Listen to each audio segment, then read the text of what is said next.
అమ్మా భవానీ లోకాల నేలే ఓంకార రూపమమ్మా, తల్లి నీ మహిమల్ని చూపవమ్మా.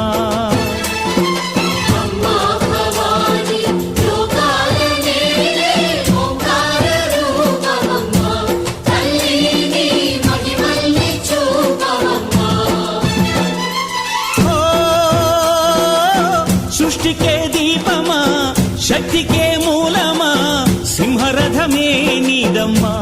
అమ్మ దుర్గమ్మ భక్తులను దీవించుమా.